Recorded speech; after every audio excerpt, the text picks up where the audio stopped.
So, Charles, tell me, what's good news for you? Well, the good news, I think, is that we are finding that big data and the new tools and technologies can make our life better on this earth. We have this thing we call the Internet of Things, which means that data is being collected at every possible point. And one side, it's scary, when somebody follows me around. If I've got an Internet of Things device in my clothes, maybe somebody follows me up and down the street. And rather than worrying so much about that, I think everybody needs to be aware of some of the possible misuses. We also have a lot of applications that make it easier to get our food delivered, our package delivered. People market more relevant things to us. It can make our life much more efficient. One of the great practitioners of big data is Uber. My wife will now go to New York, Paul. She will now go to New York because she can get an Uber, car, and she doesn't ever worry about getting, stranded somewhere. She was always afraid to go by herself for fear, it'd rain or something. She couldn't get a car. Now she goes to New York with her daughter-in-law and others, and Uber, great big data practitioner. Have you used Uber Taylor in New York yet? Yeah, I have. Yeah, I know a lot about them, actually. Yeah. Okay. I'll tell you straight out, I have only one regret.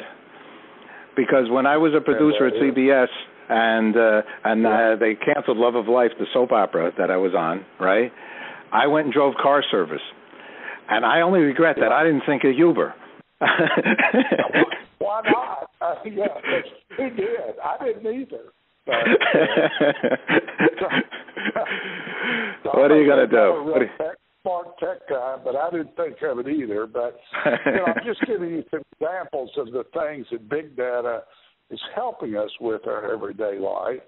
So there is a downside, but there also is a great upside of things like Uber and UPS is a great big data. FedEx is big data. You can track your packages, and they have data collection coming in from all over the world, building these massive data collection systems that track packages and check weather and airplane, flight schedules so they know if something's going to be delayed. That's really a big data application. There you go. And the interesting part with them is that the founder started as a newspaper boy.